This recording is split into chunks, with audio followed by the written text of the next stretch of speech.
Experiment? The scientific community is hardly the court of the Borgias, Mr. Kolchak. Our discoveries were important from a biochemical point of view. They were remarkable, but no reason for anyone to wield a hatchet. What was in those cores? Cells, frozen cells. You mean it's remarkable that you'd find frozen cells in the Arctic? No, but they were millions of years old. And when we thawed them, they started to exhibit biological function. Biological function? You mean they came to life? You could say that. What did they do after they came to life? What cells do. They reproduced. Not exactly what you'd call high adventure, but very interesting. Very. How did they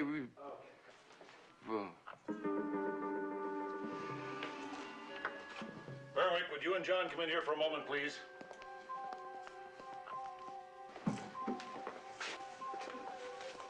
I told this man not to come in this room.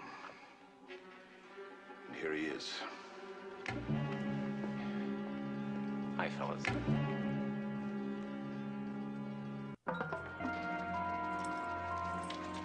9:55 p.m. Across the state in my city, Chicago, photographer Robert Gurney, 24, came home from work and wanted some entertainment.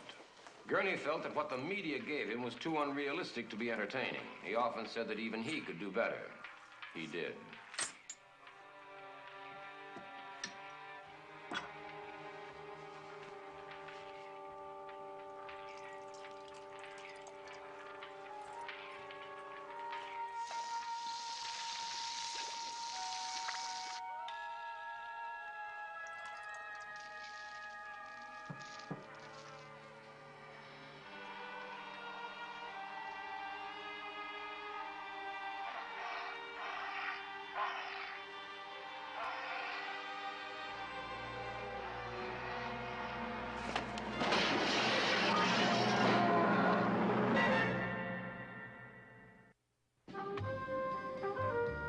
As Vincenzo heatedly pointed out, the Springfield junket had caused me to miss the second brutal beating to occur in 2 days.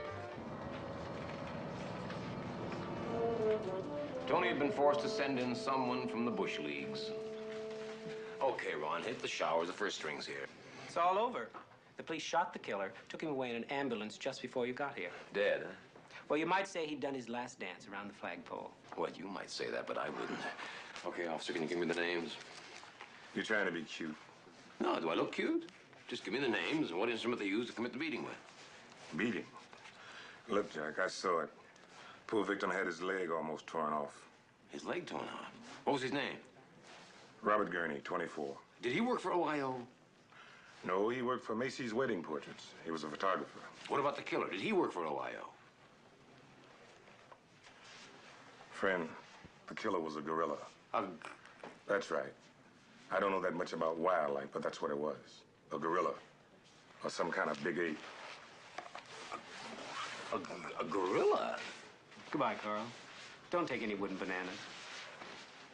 It's bad, Ron. It's very bad. I told you, Mort. Put in synthetics, I said.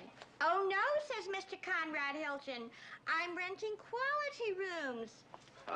Carl Kolchak, INS.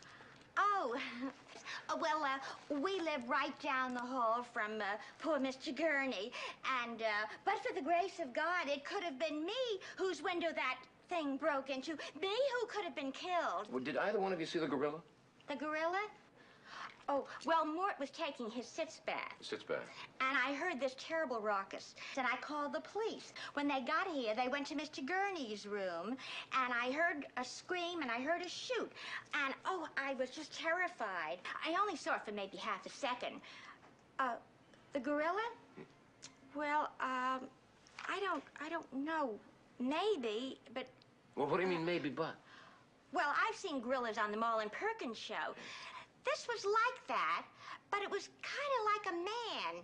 You know, from the side. Oh, it was awful. Well, was it a man or was it a gorilla? The police say it was a gorilla. If the police say it was a gorilla, then it was a gorilla. They shot it. They should know. They are the police.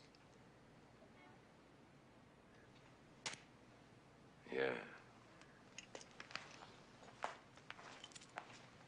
I've already told you, Mr. Kolchak, you cannot see Mr. Kitzmiller without an appointment. Yeah, well, I called to make an appointment. You put me on hold. By the time you came back on, they told me to call back. My hair had grown down over the receiver. Well, Mr. Kitzmiller was at a luncheon appointment. So what else is new? Someday there'll be a waiters' strike, and all the large corporations in America will just topple. Now, I can give you an appointment on the 23rd, if that's all right, at 10 o'clock. Really? Yes. On the 23rd? Yes. 10 o'clock? No. No, I think I'll wait. No more stalling around. He's in a meeting. Yeah, sure, I'll bet. Do you want an appointment on the 23rd or not? No, I think I'd better go to this meeting. Act as sort of a consultant. Mr. Kitz,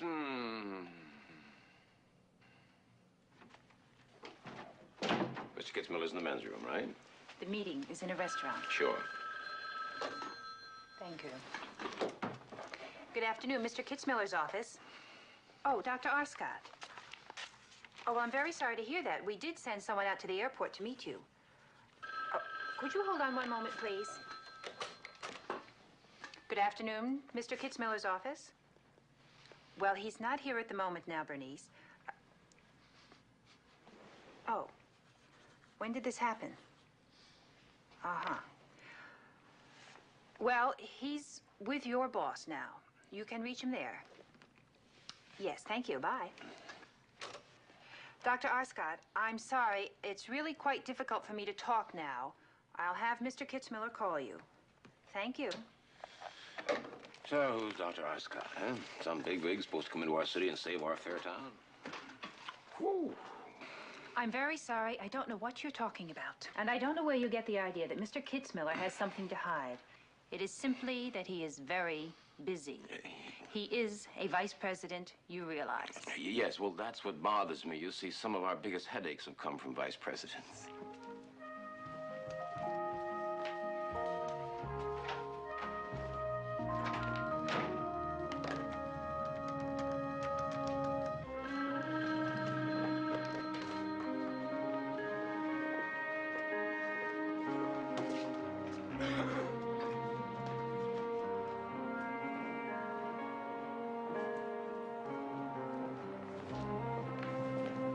I guess you better get the glazier down here and fix this window again. I got another one broken up, huh? Listen, go on. What in the name of all that's good and holy is going on around here? Nothing. It's just a little disturbance at the scene of a previous killing. That's all. Yeah, sure. Do I have your permission to go on with the investigation? Certainly, Captain, certainly. Come on, what's going on here? And when do I get a look at that dead ape man? What ape man? What ape man? Come on, you're a homicide captain, right? Now, if it's really an ape, why are you investigating it? Why are you on the case? Well, I've got the experience. Huh? I've had a lot of dealings with baboons. What baboon?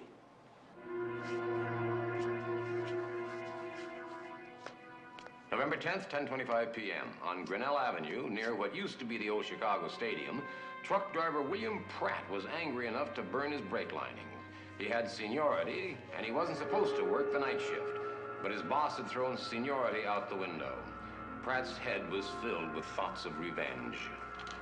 But William Pratt had bigger problems to worry about than his domineering boss.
Didn't you use the powerful stuff I told you was big? What you have in those darts, antihistamine? Just to make them drowsy? No, wait a minute. We don't work for you. We don't have to listen to this. You said you wanted him alive. Most of all, I wanted him. Look, you never know how an animal's gonna react to a tranquilizer. You give him too big a dose and he goes into shock and dies on you. You heard him in that truck. He was blood crazy, metabolism racing.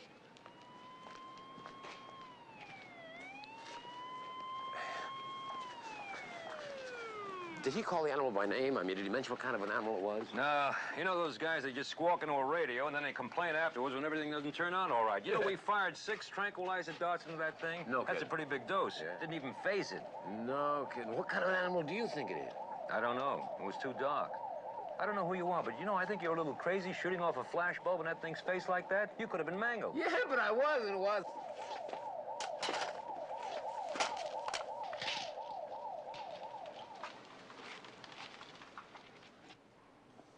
You broke my camera, you ruined my film. I had pictures of that thing. It was just an accident. Accident? What kind of an accident is that? You threw my camera down on the ground, you danced the funky chicken all over it. Listen, you owe me. You owe me. I want to see a picture of that ape. I want to see that ape that you shot over in Gurney's apartment. I want a picture of it. I want to look at it. Now, you owe me. You're right. I owe you. The department will replace the camera that was broken accidentally. Just put in your voucher. Oh, terrific. Listen, you're treading on very dangerous ground, Captain. Very dangerous ground. Now, you saw that thing, and I saw it, and that was not just any ape. I mean, that wasn't just J. Fred Muggs out there dressed in a tutu and drooling for the public and playing on a unicycle. That was some creature. Copenhagen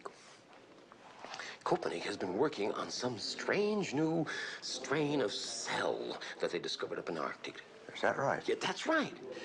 And those cells are beginning to grow. They're millions of years old, and they were developing them, and they started to grow up. Now, isn't that strange? Well, I'm not a biologist. I don't know anything about cells. I don't even know what your problem is. Well, my problem's the same as your problem is, Captain. I mean, where is that creature coming from? Oh, Chuck. Yeah? Put in your voucher and shut up. Oh, that's the way you want to play, huh? That's the way you want to play. Okay, it's war.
How'd you put the voucher on your desk? Against the wall, huh? Well, why? Just play a little poke and pat. What poke and pat? What are you doing? What?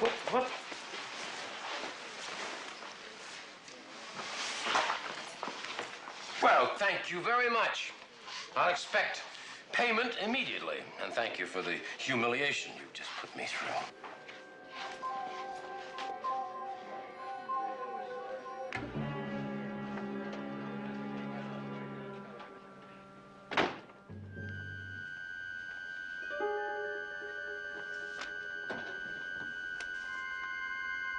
$125.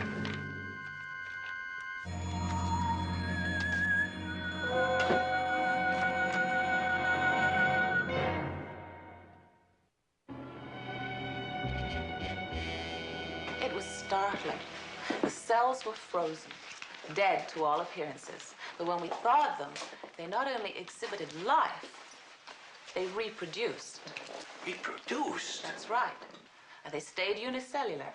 But each cell was multinucleate. Look, let's not drag me back into biology 101. What you're talking about is germs. Now, what does all of this have to do with these ape men? We flew all the way out here to find that out, Mr. Kitzmiller. Hopefully we will, if you can contain yourself.